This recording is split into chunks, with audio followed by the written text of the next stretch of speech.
సేవలు మీ సేవల్లోనే కదా ఇప్పుడు అప్లై చేసేస్తుంది. ఇదివరకు అవును. వాలంటీర్ తెచ్చి ఇచ్చాడు, అది తీసేశారు వీళ్ళు. ఉమ్, ఉమ్, ఇప్పుడు ఈ సేవల్లోనూ మీ సేవల్లోనూ పెడతాం మనం అప్లికేషన్. ఉమ్. ఆ కార్యాలయం అవి దగ్గరికి ఓకే, పోం ఈ కదా. పొలాలు సరిహద్దులు వివాదాలు వాటిట్లో ఈ ఏం గొడవలు ప్రాబ్లం జరిగినప్పుడు. ఉంటుందని, జిల్లాలు మారినటువంటి సందర్భంలో కొన్ని రోజులు అది పెద్ద ఇష్యూ ఏం కాదు, సార్ట్అవుట్ అయిపోతుంది. ఉమ్, ఉమ్. దాంతోపాటు అంటే జగన్ మార్క్ చెరిపేసే ప్రయత్నంలో భాగంగానే వాలంటీర్లు సచివాలయాల పేర్లు స్వర్ణగ్రామం అంటే మార్చడం, పేర్లు మార్చడం తప్పేం లేదు, కానీ అవసరమా అనేది ఒక సందర్భం. ఇప్పుడు ఆ, నేను ఒక కొత్త విధానాన్ని తీసుకొచ్చి దానికి నా పేరు పెట్టుకున్నాను అంటే ఒక అర్థం ఉంది. లేదు, పాతదాన్ని ఒక కొత్త అప్డేటెడ్ ఏదన్నా చేశానంటే ఒక అర్థం ఉంది.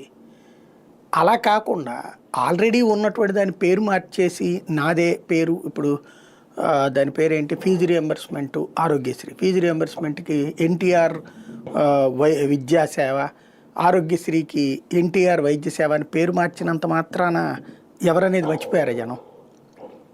దాన్ని అది రాజశేఖర రెడ్డి పెట్టాడని అనుకున్నారు కదా.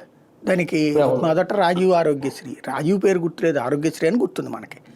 ఫీజు రియంబర్స్మెంటు అది ఆ పేరుతోనే గుర్తుంది, కానీ మనకి ఇంకో పేరుతో గుర్తులేదు. తర్వాత వీళ్ళు ఎన్ని రకాల పేర్లైనా మార్చుకోవచ్చు, మళ్ళీ జగన్ వచ్చి ఇంకో పేరు మార్చచ్చు, జగన్ అన్న ఏదో పథకం అని అట్లాగా. కానీ ఆ ఫీజు రియంబర్స్మెంట్ అనినే వాడతారు సహజసిద్ధంగా.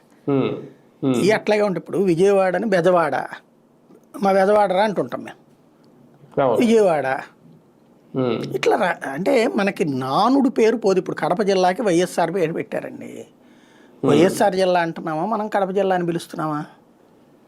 ఎన్టీఆర్ జిల్లా మీది ఏడంటే మాది బెజవాడ అంటాం, కానీ ఎన్టీఆర్ జిల్లా అని చెప్పను కదా నేను. అట్లాగే ఇవన్నీ దీంతో పెద్ద ఒరిగేది లేదు, పోయేది లేదు. సచివాలయం అంటే దాని పేరు ఏదో మారుతుంది.